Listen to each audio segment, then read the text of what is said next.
Every woman has a story, and within every Christian woman is a God story. Join your host, Cheryl Brodersen, and rejoice with her in the glorious work of God as she interviews today's woman of faith. Hello and welcome to this edition of Today's Faith. I'm so excited about my guest. My goodness, she has such a testimony. You are going to be so inspired, so encouraged, and I pray that it will give you a heart to pray for those young women, young men that you see, um, instead of casting them off or pushing them aside, that you'll begin to pray and realize that these are exactly the ones that Jesus wants. I was reading in Ezekiel this morning in my morning devotions about how God found each one of us as a cast off, abandoned on the side of the road. And He took us in and He adorned us and He dressed us and He's loved on us and entered a covenant with us. And that's really what God's heart towards all of us. And Kimberly Kyle is going to talk about that very thing that God has done for her. So, Kimberly, thank you so much for coming on Today's Faith with me. Thank you for having me. Yeah, I'm so excited. So, you drove all the way up from Spring Valley. and you said you got stuck in traffic the whole time? Yeah. I hate that. Especially San Diego. It is like the And then worst. I got lost, of course, coming here. So. Did you really? Oh, how could you? I know. My Just husband so says that sick. all the time. Does he really? Oh, yeah. Yeah. Well, some people are just, what do you call it, directionally challenged. Yes. That's it. Okay, so tell me a little bit about your growing up years. Well, I was born in Berkeley. My mom says, I was definitely challenged in during the labor because I was only 3 pounds when I was Oh, born. my goodness. And I was premature, I guess a couple months or 3 or 4 months. And so she said I had to stay in the hospital for at least a month. Wow. So even from the beginning, I guess I had to fight. Yeah. And, like the first 8 years of my life was definitely not God focused. Yeah. My mom, she had some issues with drugs, and my dad as well. Yeah. More alcohol with my dad. Mm-hmm. They're amazing parents, but Yeah. they had their own issues, and so it was really unstable. Mm-hmm. I didn't know. It was very unpredictable what was going to happen from one minute to the next because Wow. it was a lot of domestic violence and a Oh, lot of yeah. issues going on. Drugs bring all kinds of issues. So, Right. I think when I got about 8, my mom was pregnant with my sister, and I moved in with my grandmother. Mm-hmm. And at that point, she kind of some situations happened with my mom. We moved with my auntie, and my mom got a new boyfriend, and he was really violent. And so, he did something to her that had damaged her for a long time. He cut her throat. Oh, my. And but we say oh my, and then those type of situations were really normal for me because I saw a lot of different situations growing up and a lot of violence. So Yeah. it was something that was kind of normal, and you kind of just deal with it. Yeah. Yeah. Were you tough? Maybe outwardly? I think that I had to learn to just survive, Mm-hmm. Mm-hmm. and by doing so, like I always was really outgoing, Yeah. and I love people. Yeah. But my heart, as I started getting older, was just started shutting out with, I don't care. That was my attitude about everything. I don't care. I don't care, Mm-hmm. But I cared about everything. But you can't show that. Wow. So, Wow. and, it was, like I said, my mom was on drugs, and I was more the adult. I was more the mama, Mm-hmm. you know. Um, and then my little sister came along, and I became her mama as well. Mm-hmm. So, any introduction at all to Jesus or the love of God or anything? No. None. No. None. I did not hear the gospel until I was like 28 years old. So Seriously? I never heard the gospel. Now, as I would live with my grandmother, I kind of went back and forth between like my grandmother, my aunties and stuff. Mm-hmm. But my one aunt, my Aunt Gloria, she took me to church. Okay.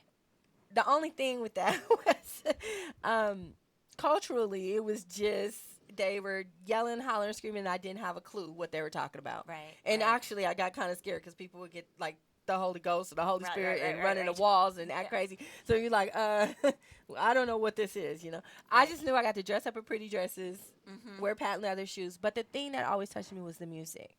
Mm-hmm. That was the way God was able to just maybe plant even a seed. Right. Because Right. later on in my life, when some really bad things happened to me, the music would come back to me. Seriously. Wow. Yes. Yeah. So I didn't remember any of the sermons. Yeah. No, I remember saying, Jesus Christ died on the cross for your sins, Right. Um, but I remembered the music. I remember, yes, I have a friend in Jesus, and Mhm. in a situation where um, I was almost raped and killed. That song is what came to me and saved Whoa. me. Whoa. Yeah. Okay, so how did your introduction to drugs and this I know that you at one time were sex trafficked. How did all that start? When I was about 12, I was 12.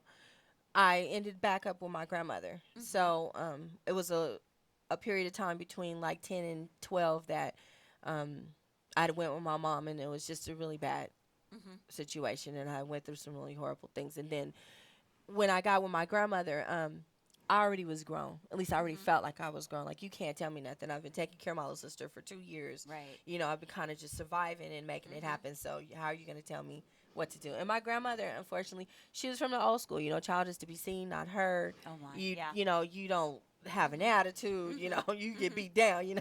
But she also gave me some really good values and foundation. So and she did the best she could with Oh what yeah. she had. And I was a mess at Yeah. that time. So I started running away from home. Probably I was about 12. And um, I had ran away a couple times, and she did sent the police to come get me. And the last time we got into this huge fight, and I was like, whatever, I'll run away. And she was like, you don't have to run away. And she took me to a group home and dropped me off. Oh. And at the group home,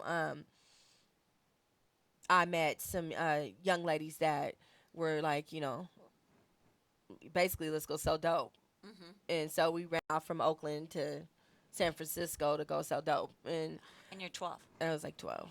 Oh. I think between like 12 or 13, that was what I was doing. Just kind Mhm. of living in a motel with all these girls, and, Mhm. just hustling. And then one So of the you weren't girls, you weren't getting your education then? oh, no. Oh wow. Yeah, Okay. no. Yeah. No, Yeah. school was out. Yeah. At um, 12. yeah. I Oh. think probably Yeah. like going Yeah. into, I think it was like going into the end of seventh grade. Okay. And and so they were like, one of the girls that I was, um, hustling with, that's what she did. Mhm. And she was like, you want to make $500? Mhm. And I was like, doing what? Mhm. And then she told me what I do. And I'm like, well, and I had lost my virginity through a gang rape. Oh. And I really, at that point, the Mhm. mindset that I had was, if you have to take it from me, you don't have to pay me for it. There's no way in the world that you Mhm. ever going to take anything from me. I think it was Mhm. more of a power issue. Mhm. Um, so I was like, sure, whatever, and Mhm. started with her. Mhm. Um, I know most people are like, you're a victim of human trafficking, and I hear all of the different, phrases, and I know some women that are definitely victims for human trafficking. Mhm. I think at the time I didn't feel like I was a victim because I was making my own choices, Mhm. but I guess maybe at 12 you don't really Yeah. know the difference Yeah. anyway. Yeah. So Yeah. yeah, so yeah, I started with her in San Francisco, and um, immediately just got addicted to the money and the power, and Mhm. just that I was just like my own Mhm. person. I could do whatever I wanted to do. Mhm. Um, and that, off and on from probably like 12 to 20 something. Wow. So, but I met my oldest son's father when I was like 14, and he was like, you need to go back to school, and you need to get a Mhm. job, and you need to Mhm. do normal things, and, Mhm. have a Mhm. life. And I got pregnant when I was like 16 with my oldest son, Mhm. and his dad just really made me knuckle down and go back to school. So did you live with him then? I did. Okay. He was 22. Mhm. I was 14 when I met him, Wow. and he's kind of like more of a father figure, Mhm. but he really did stay on me about going to school. So I got to be able to complete school, which was Mhm. good, and get a job. And then of course he ended up on drugs as well, and it just started all over. The cycle just perpetuated itself. So Mhm. I had a cousin that lived out here in San Diego, and she was like, Kim, why don't you come out here, go to school, get your Mhm. life together. Um, and he wouldn't let me take my son, and Mm. I didn't want to leave my son, but at the Mhm. same time, it was like, I'm not going to get any better here with Mhm. him. So I came to San Diego and left my son with him. Hugest mistake of my life. And because I never got him back, Mhm. and went on to come with my cousin, and she was a really good Mhm. cousin, but I was really wild Mhm. and really young. Yeah. Yeah, you're only what, 17, 18 at Yeah, I this was time. like Yeah. 18 at that time. And Mhm. so and it didn't work out with her, and I ended up Mhm. leaving to go with some other guy, and I ended up getting married when I was 19 to a Marine. He was Mhm. awesome. He was a really nice guy. Mhm. But all of the stuff that I had done and all the things that I had been through, I think you are just piling guilt and shame, Mhm. you know. Mhm. I had a mentality with the trafficking or with the prostitution as if it was my choices, and I had a like I just, oh, I love the game, and I used to turn all kinds of girls out into it. So I Mhm. destroy a lot of lives that way. um Now, I've heard that's really common, though, to think that it's your choice. In fact, I have a friend who works with the sex traffickers, and she said she lives in LA, one of the problems is getting through that mentality. mhm This is my choice, mhm and showing them, no, you're in bondage, you're in mhm oh, chains. it's such a, yes, it is, it's a Yeah, challenge. and she's working with, of course, non-Christian. She works for the system, but Mhm. yeah. Well, I went out at one time with After Hours Ministries. I Oh, think yeah, you had yeah. him on here, Yes, yes, and I yes. went out with After Hours Ministries, and actually the first girl we ran into, I had been in prison with, and it was just like, Oh, it yeah. was so awesome though, because it was like God just gave me, like, I knew exactly where she was coming from, what and she had been out there for a long time, and it was just Mhm. like, but she was like, if you Mhm. can change, I know I can change, because she was a bad actress. Yeah. That's So amazing. yeah, Yeah. it was really awesome, and that's my heart, is the Mhm. girls that do feel like they have their choice. The trafficking is totally different than the ones that think they're just in the game. That's Right. really what it's called, the game, and like, Okay. and I just love the game, and I'm doing it because I want to, Mhm. and no one's making me do it. Those type of attitudes. Now, were you doing the game when you were married to your Marine? No, Okay. but I was clubbing. Yeah. I Yeah. still was going out partying all the time. Yeah. I still was definitely didn't know about being a wife. Mhm. Um, but And my drugs Marine were was a part of it. Christian, and he Oh, wow. he prayed for me, and he was trying to leave me, and Mhm. God said, "Don't leave her." Yeah. That's what he told me later. I put him through, Oh, oh my wow. gosh, so much stuff, but he told me, he said, God told me, don't leave you, and I was like, wow. Mm. Um, Mhm. and from there, I ended up having a baby on him with someone else. I Oh, mean, I wow. just didn't have any understanding of self worth. Mhm. Mhm. I just didn't. Mhm. Um, and with my first son, I have four kids by that guy. He was the one that introduced me to drugs and the crystal, and from there it was just downhill. Mhm. I mean, Mhm. oh, So this is a guy you met when you're married to your second husband. no, my first husband. Your first, right? Yeah, Your first Melvin. husband, Uh right? huh. Right. And so he introduced. So this guy that you met maybe at a club. Um, actually, we had been friends for a while. His name was Matt, and Mhm. yeah, he introduced me to the drugs. Mm.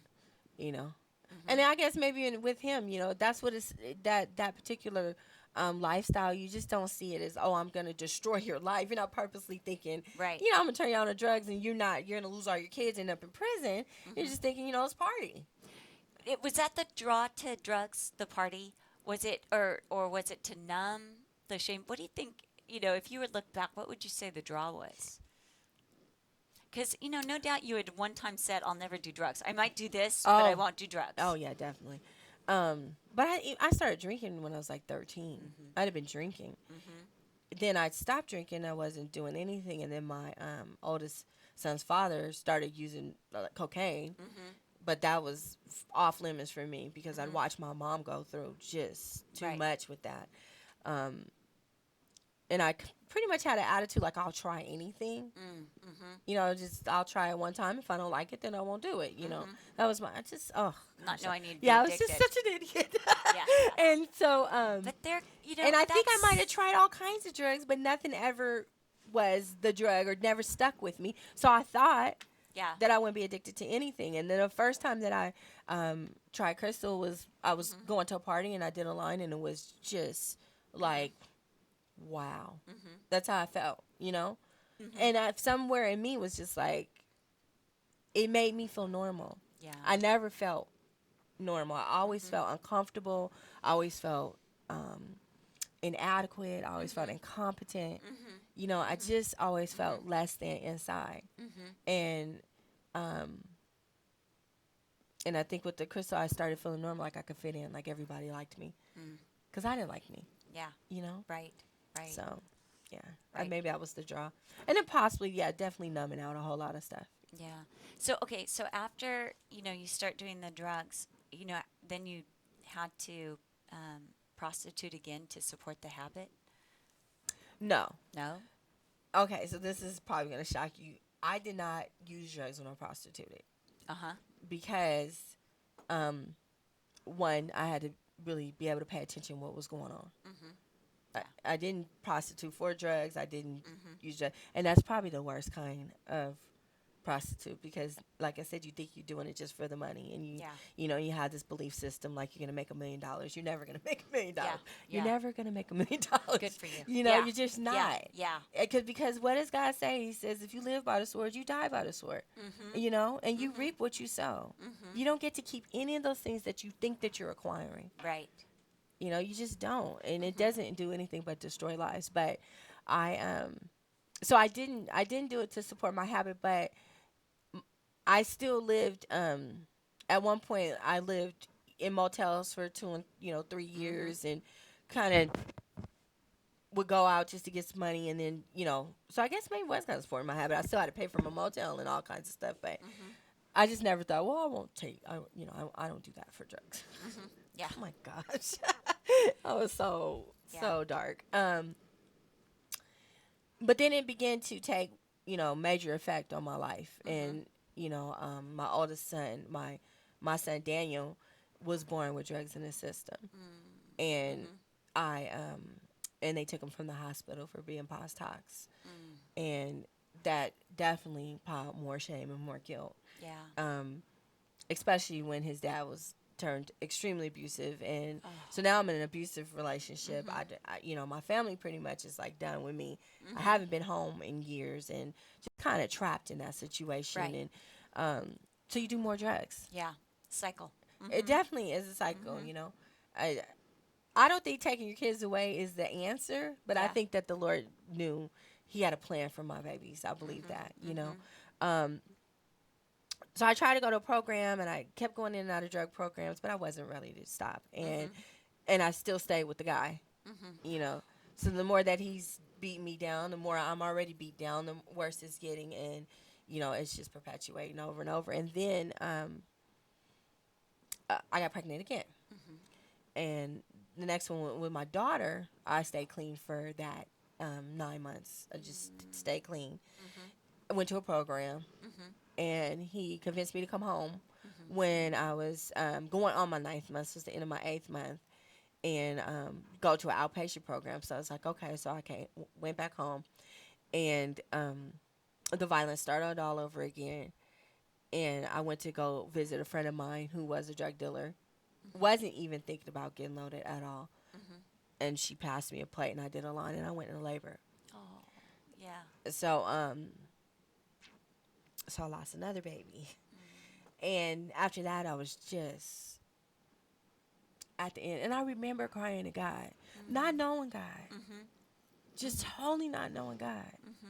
But I don't care what people say. You can be an atheist. There's no atheists in foxholes, right? Right. Right. And it was just like, Lord, please don't let him take another baby from me. Yeah. And I know to this day, I know it must have broke God's heart. I know. Yeah. Like him, I have to let this happen to you, because this is what's gonna bring you to me. That's right. Yeah. Oh, that's the whole story. Don't give me the crying, girl. That's the whole story of the Old Testament, though, isn't it? I mean, God says to Israel, "I don't want you to go through this, but this is the only way." Yes. And I think God's first offer is always kindness. Yes. And His second offer is like, "I love you so much, I'll do whatever it takes to get you with me." I'm like so glad you're with me. And it's Jesus it's now. just like that with our kids too. Yeah. You have to let them go so God could be God. That's right. All by Himself. That's right. I can't fix or save anybody. That's right. Okay, so let's so this lifestyle, this cycle continued, and then you meet your husband. So I didn't meet my husband at that time. Okay. So how many years later did you? So a couple years later, I had 2 more kids. So Okay. Okay. And honestly, I think, there's a lot of women that have been through this, Okay. especially in my culture. Yeah, yeah. Um, and I think you keep having babies so you can keep one, honestly, to tell you the truth. Because I know a lot of girls that have lost their children Yeah. and they're trying to, Yeah. just get it right, Yeah. You don't necessarily consciously think that, but I believe that that's what was happening. Yeah. Yeah. So I had 2 more babies, and this time, in and out of jail, but Yeah. I kept my kids. Okay. And so I ended up in a program because I had to go to drug program because I had a 3-year probation hold over me. So if I was ever to do anything, I would go to prison for 3 years. So I Right. knew that off the top. I was Yeah. going to prison if I did anything else. Right. So I tried to straighten up. I really, really tried to straighten up. And Yeah. but Got the Holy Spirit. Yeah. you can change your behavior, but you can't change your heart. Right. Right. And no matter what the drug programs and everything, it was the behavior. It wasn't the root issue, the heart. And so I'm in this program, and I got my 2 kids, and I'm trying to do what's right. And I won't say the name of the program, but it was some men that ran this program, and they were not good men. So they'd been taking my money, and and I'm pretty much holding over my head. You're gonna go to prison. All the girls in there like, you're gonna go to prison if you don't do what we say. That kind of attitude, And so I went to the outpatient that I had to go to, and my husband now was there. He was in the group, and he was trying to get custody of 2 of his kids, because he knew that when he went through the custody battle that his ex would bring up drugs, and he was like, I wanted something to fight with so I could get my kids, And so he was there doing what he needed to do, and I knew his auntie, so I was like, she introduced me to him, but I wasn't paying attention to him. The baby, Agape, that's our son now. He's 16 now. But I was just like, oh my gosh, he's just the cutest thing. And I was just talking to him, and I'm like, what is your name? And my husband goes, I need a mommy. And I turn around and I go, whatever, I'm not dealing with any guys, right? And then so I was in the meeting, and I said some things, about my past and what. Really, you're supposed to be in a safe place in those meetings to tell what I'm supposed to do. And my husband's over there putting a target on me because I was doing it. So it's definitely not a love story. It is a God story, though. So he's not a Christian at all. No, he is. This is okay. Wow. So my husband was saved. He had been saved for years, but at that point in his life, he had gotten shot. He got saved right before he got shot. And he got shot 5 times, and he's paralyzed with in his right arm. He lost usage of his right hand. But his testimony is even more amazing than mine. But okay, how did he get shot, and why did he get shot? We'll just give a little bit, then we'll get Brian to interview He got him. shot because he got caught up in a like a mafia kind of war. But he said previously, before he got shot, he had been walking across the park, and he had sold his car for drugs, and he was just at the lowest of the lowest that he could be. And he was walking across the park, and he heard God say in an audible voice, follow me. Wow. And he was just like, okay, what do you want me to do, And he led him to a church, and he went into the church and kneeled down and got saved. And then, but my husband could tell the story way better than I, but he was telling me how, he had the church, and he knew, he knew a lot of people and brothers in the church, but he didn't have friends in his church. His friends and his homeboys, because he'd been gangbangers since he was like 13. Wow. So his homeboys was in the street. Yeah. Yeah. And if you don't have this, Yep. what do you go back to? What Yeah. But he knew he had God, but he went back to, the whatever. And I believe like a couple months later, he got shot. Wow. And the Lord did a miracle in that. So that's a whole nother story. You have to get that for another day. Okay, so he's a Christian, but he's not walking with the Lord. So like at he that should be. point, what he said was, he had told God, if you don't take the drugs from me, I will not talk about you. Because I would rather be no witness than be a bad witness. Yeah. And he went into the darkest place I think that he's ever been in his walk. But that is why he's like he is now. He's so strong. Yeah. Because he has went to the dark side and knowing God, and just completely God has redeemed him. So it's awesome. So when he put a target on you, what's that mean? So it means like he was looking at me. He already knew I had been in the game, and he knew that I knew the game, and he was pimping at the time. Whoa. And I first I wasn't paying attention to him, but when I went outside and I saw his cousin, I knew his cousin, and I was like, oh, no, I don't deal with pimps. Yeah. Uh-huh. Nope. And plus, I'm trying to be a good girl. I'm not Right. trying to deal with pimps. But he pursued me and pursued me and pursued me. And anybody that knows the game that knows how that goes. So I should have never talked to him in the first place.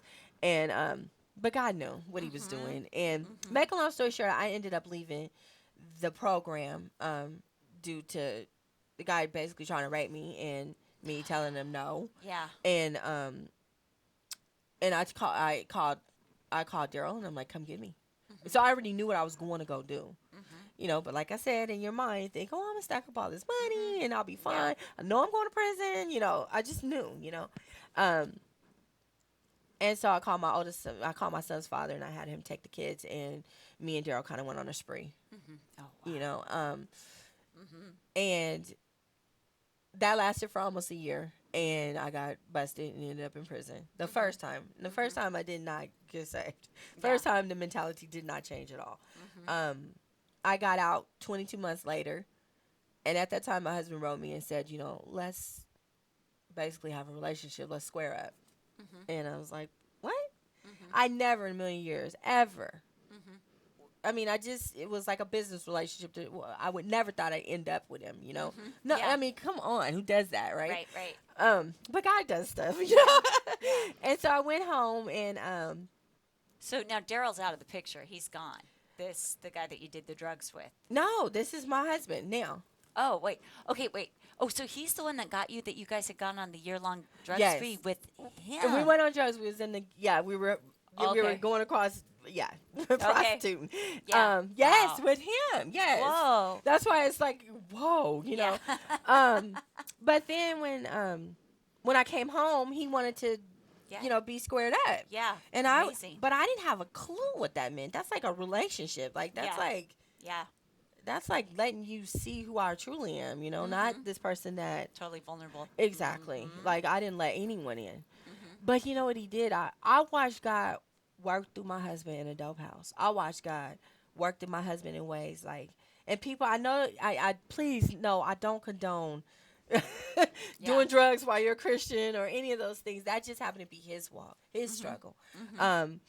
But even there in the dope house, I watched him, people owed him money, and he would just be like, okay, whatever.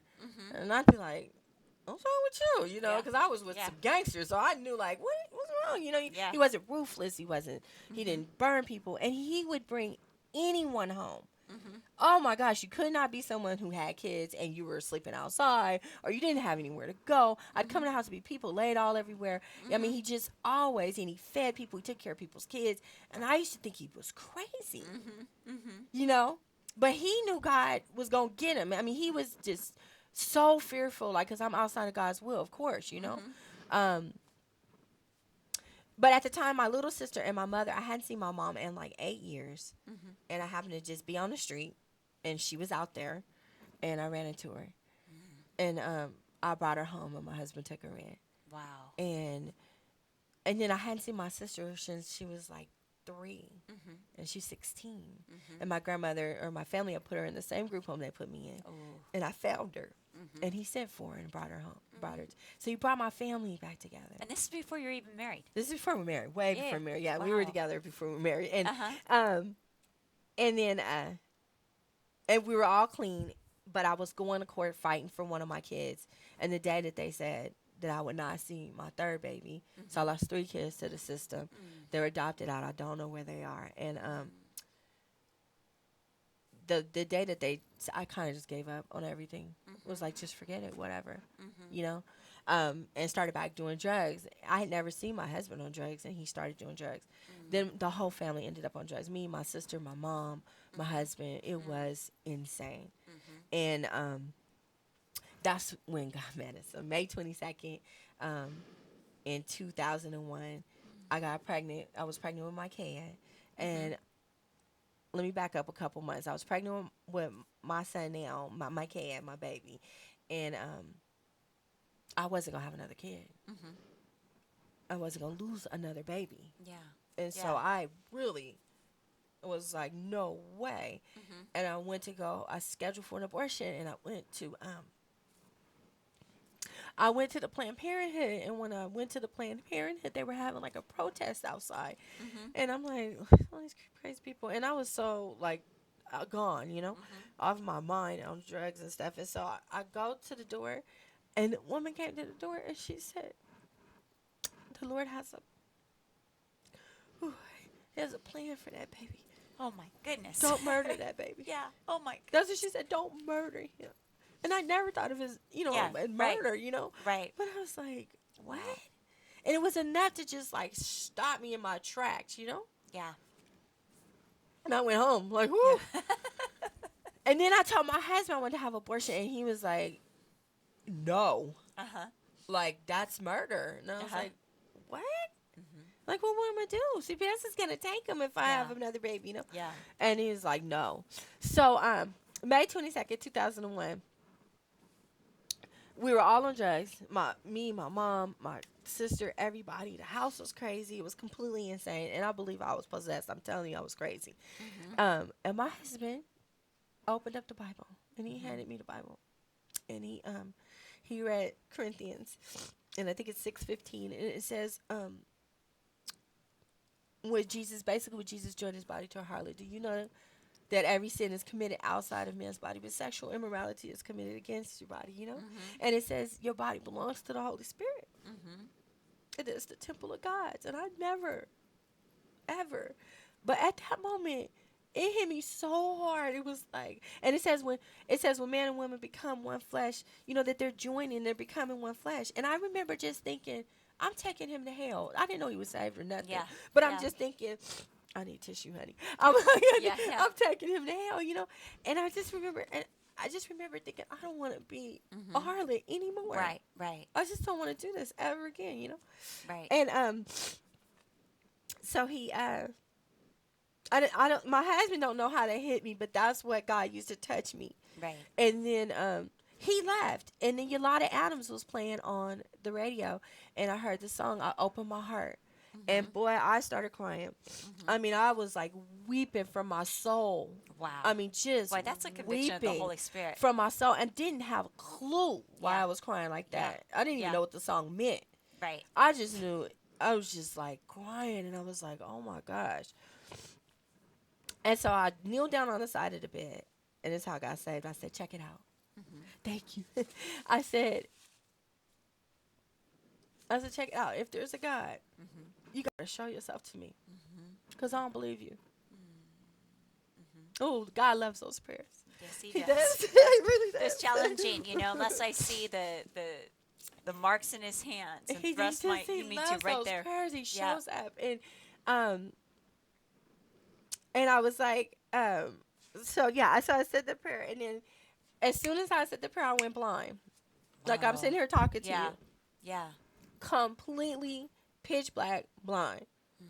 But let me tell you something, Cheryl. I was so gone on drugs. I still didn't think it was God. Like I just was, because the demons, was probably just fighting over me, And Absolutely. I'm like, Yeah. I'm thinking, man, I hold some bad drugs or something, Yeah. Yeah. And I'm like, Yeah. oh my gosh, like, and I freaked out. Oh boy, and it was like one of my biggest fears, and then my husband came home, and I'm like, I can't see what is going on, and this and the other, and he was like, he's all drugged out. He's like, go to sleep, right? Yeah. And when I woke up the next day, I was still blind, and I remember saying, God, I don't want to die blind, and boom, my sight came back. My goodness. But I still didn't think it was God. Mm-hmm. I thought it was coincidence. Yeah. Isn't that crazy? Mm-hmm. So I got up and I went to the store, and while I was walking to the store, this guy stopped, and it was just such a habit. I jumped in the car with him, and I get in the car to go to negotiate, and I looked at him, and when I looked at him, his face changed. Like I'm sitting there looking at you, it was like rah, Yeah. like a monster. Mm-hmm. And I was like, let me out this car, and I got out the car. Never turned another trick. Yay. Ever. That was in 2001. Yeah. So I went home, and when I got back, I was trying to tell Cheryl what happened, and he said, let's quit. And he said, you ready? I said, let's quit. I said, yeah. And so he flushed everything he had, and we were like sitting on a couch or something, and the kids were coming over that weekend because he would shut down shop on the weekends anyway, so the kids could come over. But we cleaned the house, and we got rid of everybody. And Joyce Myers was playing on TV. And so I'm watching her, and I'm like, oh, that's interesting. And she's talking about hell. And I was like, what's she talking about? Like, people go there? Like, I didn't have a clue. Isn't that crazy? And I'm like sitting there watching her.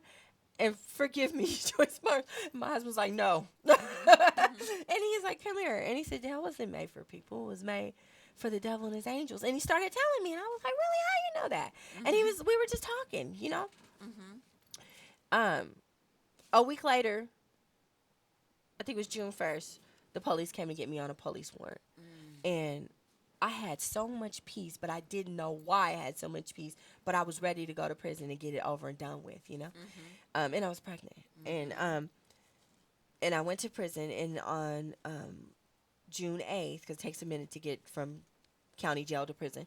And on June 8th, my roommate asked me, do I want to go to church? And I was like, no. I don't do church. Who does church? Like, why would I come to prison and start going to church? That was my mentality. And she said, man, just try it. And I said, okay. And so I went to the church house with her, and was in the church.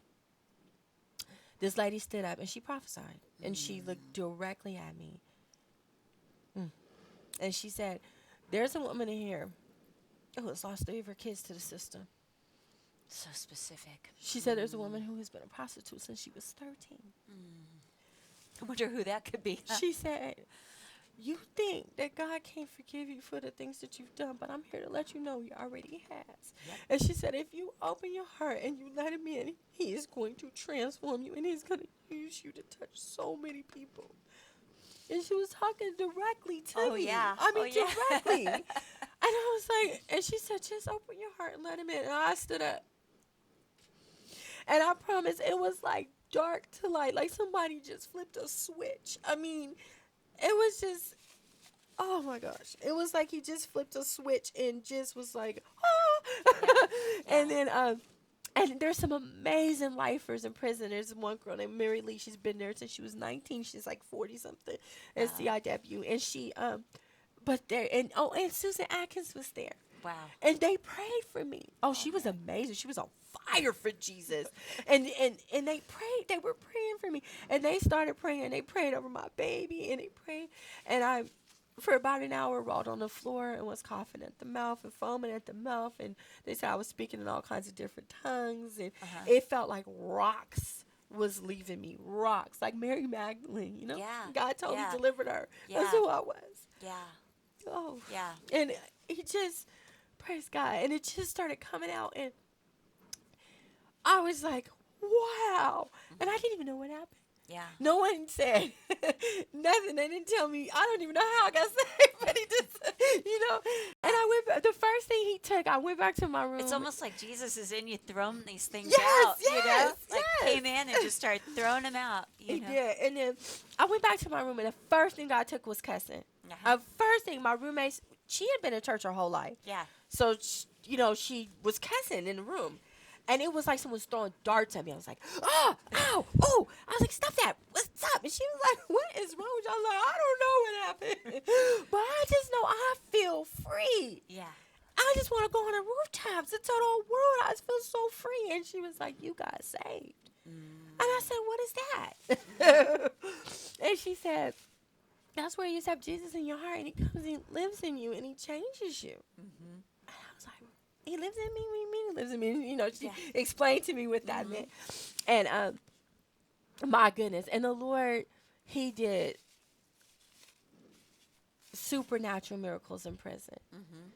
I know that the word is what we walk by. Right. But I believe because I told him, show me who you are. Right. He showed up. And I think I had like 22 roommates, and 19 of them got saved. Awesome. And COs got saved. And I mean, it was just like, oh my gosh. It was like, and then the Lord, then my husband, came back down to San Diego to go to court, and I called him, and he was using again, and I called him, and I go, why did you not never tell me about this? You know who you're called to be. You know that he's got a plan for your life, and blah, blah, blah, blah, blah, blah, blah. And he said, babe, you got saved. And he said, now the work can start. Wow. And my husband left, and he went homeless. He took all 3 of our kids and moved up towards me. I was in Riverside. He moved up to Moreno Valley. Wow. And stayed in a shelter with our kids. Wow. And he got straight, and he went back to church, and he went back to the Lord, and he just set on fire. And then he started writing me Bible studies while I was in prison. I was telling you that he wrote the armor of God. He wrote like this lesson that we're going through in our church right now. The armor of God is awesome, right? And he wrote this lesson, and he sent it to me, and I would use the lesson and teach the women, and those women would teach their kids in juvenile hall, and people were just getting saved left and right. I was like, wow, Lord, like he was just blowing my socks off, you know? Yeah. But at the time, we weren't married. Mm-hmm. So I ended up, and I know we don't have a lot of time for the whole testimony, but I had my son in prison, Micaiah. Mm-hmm. And that's a whole nother story that, CPS put a hold on him. I thought I was going to lose another kid. Oh. It was like during the September, I had him September 19th. It was during September 11th. The prisons were locked down. And so the hospital I was in, they locked us all down because it was like a prison floor that they have in Riverside. Mm-hmm. And the nurses came in there and they said, you sign him over to CPS. And I said, I'm not signing him. I was believing God. Believing God. And I said, God, you named him. You saved him. You called him. I know he's yours. And I'm going to believe you for a miracle, Mm-hmm. And they would come in there and I said, my God, I would tell the nurses, my God is bigger. Yeah. And Oprah Winfrey was playing like CeCe Winans or something, and it was like Bridge Over Troubled Waters. And I remember the CEO that was with me, his name was Hightower, and he was sitting in a chair, and I had the baby on my chest, and I was just praying over him. I just praying. And I was like, Lord, I'm giving him to you, So it took like a day or two, my husband wrangling on the phone, and they came in there and they said, Kimberly, will you sign him over to Daryl Kyle? Mm-hmm. And I said, yes, hallelujah. Of course I'll send him over to his daddy, right? And the police officer that was there, that seen all of this, he got saved. Oh, my. It was so awesome. Oh my gosh. I got to lead him in a sinner's prayer.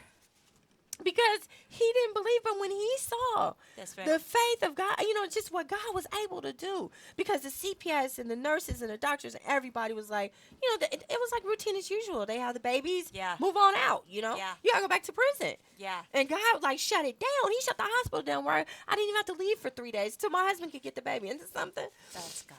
Yes, it is. That's so God. And then from there, he was at home with my husband for a year. I still had to do another year. Make a long story short, at the end of my time, 3 people came to me and they said, don't go home to your husband. You need to wait. He wasn't my husband. Right. They said, you need to wait. Mm-hmm. I'm so hard-headed. I have had to learn the lesson several times. And I'm like, but Lord, he's saved and I'm saved and, I'm going to save him. All this stuff, And I just want to see my baby and I just want to be with my family and, God, I just want to be a mom and, all this stuff, right? And he sent people to me like, you need to wait. And God told me specifically, do you want a Saul or do you want a David? Yep. And I was like, of course I want a David, Lord. And then he said, you need to wait. And I was like, oh. I didn't wait. And I was back in prison a month later. My goodness. I didn't wait. I got out. My husband had started back using, and using takes me right back to prison. So I ended back in prison like a month later, and I was mad at God. Oh, I'm mad at God for my disobedience, right? But I'm mad at God. I was so mad at God. Like, oh, my gosh, you let me down like a man. Like, I can't trust you. He's like, really? I'm sorry, Lord. That was another year. I was in there another year. And then about 3 months into my, I just totally tried to walk away from God and go back into all the stuff that I had been into originally. And he wouldn't let me. And I ended up in a crazy ward in prison. And it's a very scary, it's like really scary place. And I'm like, I don't care. Right? And they open up the door and let me in. And the little girl that's in the room with me, she looks like she's really nice. And I get on my bed, and as soon as the sun goes down, she sits up and starts praying and singing out loud. Oh, no. And, honey, I jumped up and started praying. I was like, I'm back. Oh, Jesus' name. I'm back. Oh, Lord, I'm sorry. I'll surrender. And the Lord was so faithful. And what he told me was, he said, what he showed me first, he told me two things. Will you follow me? Mm-hmm. Not my husband, not anyone. Will you follow me no matter what, Kim? Mm-hmm. And he said, I will take your mind from you like Nebuchadnezzar. Oh, He yeah. said, you could serve me in here for the rest of your life, or you could serve me out there. Mm-hmm. But you're going to serve me. Mm-hmm.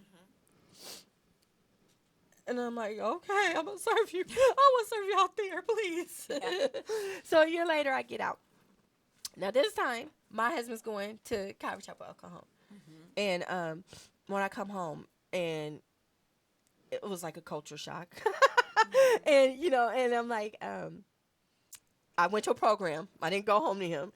Mm-hmm. And, I got to see my kids and stuff. And then some things happened. We ended up, this time he was in a program and I went to a program. Mm-hmm.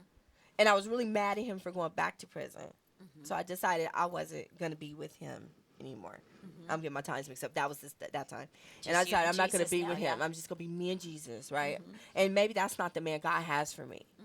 Mm-hmm. First of all, look at our past. Like, how do I, that's Yeah. not the man God has for me, right? He's just my baby daddy. And so I'm at this program, and it was a secular program, and I started dating this other guy, and I'm dating the guy, and and I'm kind of serving God, but I'm kind of like in the world, and I'm kind of like, okay, Lord, and I'm kind of like, and then, it just was back and forth.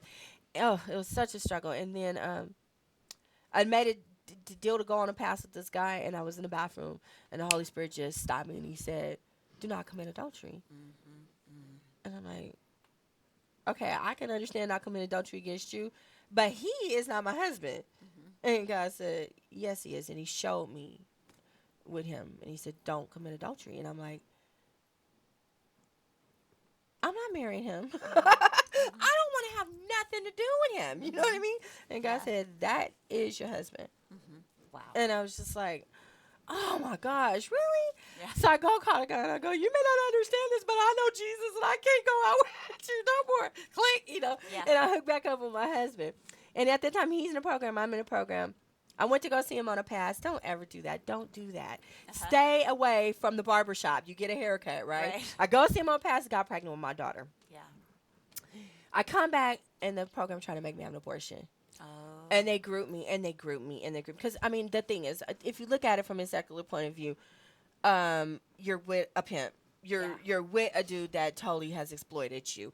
Yeah. You already have babies that you don't have. Right. Why would you ever want to bring another baby into this world? You have no Right. job. You Right. don't have no education. Right. All of these things, all these reasons Right. why I shouldn't be responsible. Right.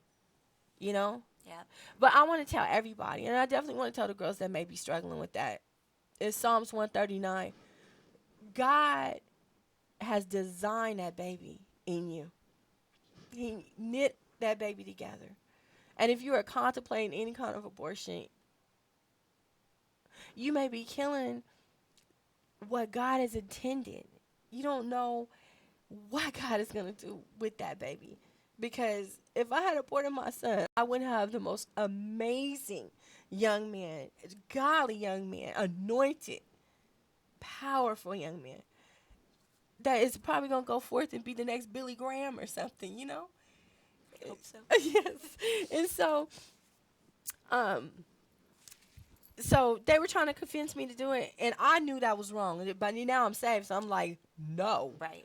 that is murder. Yep. And so basically, they put me out the program. Yeah. My mother, who had never had a place, got a place 2 weeks before I got put out. My husband got put out. I got put out. We moved in with my mom. Now we decided we better get married because we want to be pure. I'm still pregnant, right? But we're going to be pure before God. And we can't live in the same house. So we better figure out what we're going to do. So we need to escalate that quick as possible. And we did. So we, September 2003, we got married. And, and it was definitely just, we had all our kids. And we moved out of there and moved into El Cajon, and that's when we started going to Calvary Chapel El Cajon. And I was telling you at the time, we had about 15 kids in the house.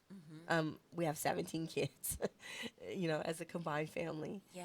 And so, and the Lord just, and then of course it was our kids, and then their friends, and then the neighbors' kids, and then I mean, the Lord has just made our house a house of refuge for kids and for people, and So instant ministry too. it was an instant ministry. But Cheryl, to be honest, like I didn't know how to be a Christian, one, Yeah. and I definitely didn't know how to be a mom, Right. and I had never had any responsibility in my life. I've been pretty much on my own since I was 12, so I didn't learn a whole lot of stuff, and I felt miserably at that. Yeah. How'd you And then I learn? had this belief of being a Christian that everybody's supposed to be so joyful. Right. And you're not supposed to be mad and angry, but I was so angry and so bitter and so mad. And I didn't understand why. And, later on they diagnosed me with being bipolar and postpartum and all this stuff. But at that time, I was just such a mean, bitter person. And I'm like, what's the point of me being a Christian? Then, of course, I feel already guilty and condemned, like, because I'm not being the jolly, jolly Christian that I see at Calvary Chapel, Oklahoma. I don't get to be like none of those ladies, And something's got to be wrong with me, Right. And that was a miserable part for my husband. Oh, my goodness. And he started going to San Diego Christian College at the time. And so he left. Now I'm here with all these kids all the time. Now I'm mad at him, too. And, and I didn't understand there's a value in a ministry and being a mom. The world pumps all this stuff about you need to be the millennium woman and you need to work and you need to be in school and all these things. And it's not value in being home with your kids. Right. I didn't understand that at all. And I never was example to model that. So I didn't have a clue what I was doing. And make a long story short, my husband relapsed about a year into San Diego Christian College. And all those babies that we was ministering to and all those people, we let down.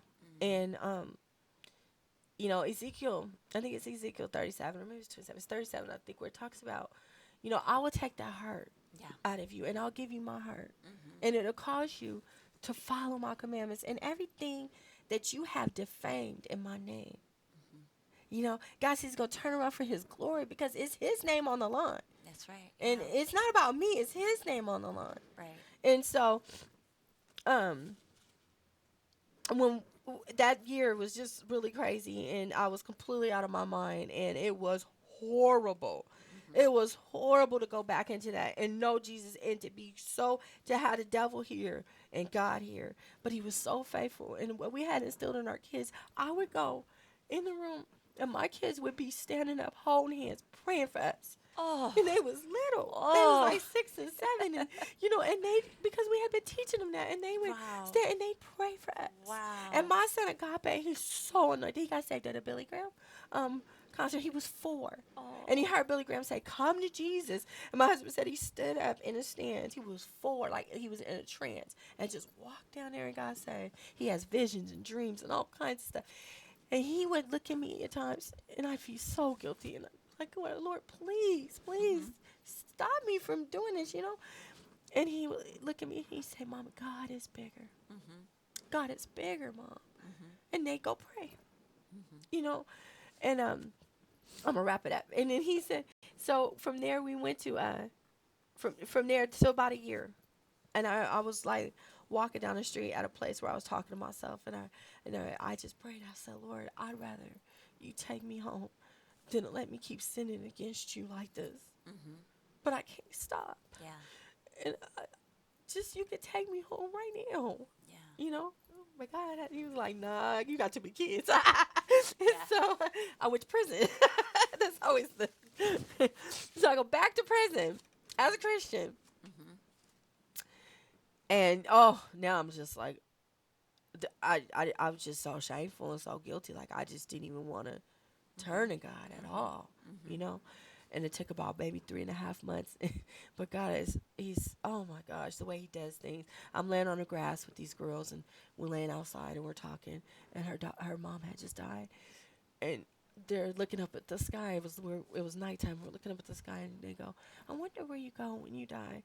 And the other girl goes, "You don't go anywhere. You just stop existing." And the other one's like, "Well, you go to heaven or hell." And they're like, and I'm like, I'm not gonna say it. I'm not gonna talk about you. I'm like biting my tongue. And you know, he said, shut up in my bones, boy. Right. The Holy Spirit I'm just like, "Bruh, okay, this is what happens when you die. And I just lay out the gospel, and the girl got saved. And I'm like, oh my gosh, really? And I told her, I said, listen, I'm not living what I know, you know? And the Lord said, well, then do it. Yeah. Do it. Yeah. Where are you going to go for the presence of the Lord? So we gotta. Yeah, I know we got to wrap it up. I don't want to, but we have to. So now, when did you and Daryl just really just After that. after that? So when I came home, was that over. time that was it. He was Yeah. done, and Yeah. I was done. And what God with Daryl, his issue was, for 20 years, like, God won't remove the desire from me. Yeah. It wasn't. He would white knuckle for 6, 7, 8 months. Yeah. But the desire was Right. always there. Right. And anybody that struggles with drug addiction right. knows that. You Dry know. alcoholic. Right. But this time when I came home, he was working in a drug and alcohol program. Wow. And a Christian program. And it was I guess God gave him that to rehabilitate. Plus, God gave him an opportunity to minister to people with bipolar, which was me. So, All of a sudden he's yeah, able- so now he knows all of it. You know, he can see the signs and everything. Yeah. And then plus, I'm on medication, which, you know, if you need meds, you need meds. You need them. You know, I had this belief system that as a Christian, I didn't need medication, you know, because God's supposed to. But he does stabilize your mind. Yes, he but he does. let me do medication for That's about right. 3 years, and then it mellowed, and then he Yeah. said, okay, Kim, now you can go ahead and get off. Yeah. You know, but anyways, so when I came home, 2005, he was done, and the Lord removed the desire from me and removed the desire from him, and he started at the program, and I came home to be a mom, and for the first time ever, and the Lord gave me amazing women of God. Oh, Grace Fellowship and Alcohol, and the women just were amazing, and they just loved on me. They loved on me and taught me how to cook and taught me how to, you know, do things and convinced me to homeschool. Girl, homeschool. I got 5 kids. I'm about to homeschool these kids. I don't want to be at home with my kids all day long. And I prayed about it, and the Lord said, my son, he couldn't read, and they were like trying to tell me to put him on meds and all this other stuff. That's my care. And I'm like, he just needs some Jesus, you know. And the Lord said, okay. So he called me to homeschool. I homeschooled for 4 years with 5 kids. And finally, I sent the oldest ones to Julian Charter. I was like, I'm good. But, and, you know, and then the Lord released him to go back to school. And but it was a good foundation. Yeah. And Okay, we really got to wrap it up. Now your husband's a pastor. my husband is a pastor. And you're a pastor's wife? I'm a pastor's wife. So, I mean, we've got like 10 seconds. He's a Calvary Chapel pastor. Is that so awesome? We are the baby Calvary Chapel in Spring Valley. But what God does, just the transformation, the miracle. We got to end this, and I wish we didn't. But Yes. did you hear all that? God can transform your life. Yes. If you're watching this, and maybe you know someone who needs to watch this, and to see how God does transform, and sometimes it's a process, but that's all right. We're going to be patient. We're going to see it through because we want to see what God can do. Thank you for joining us, and remember, you serve a great, big, big God. God bless you. Amen.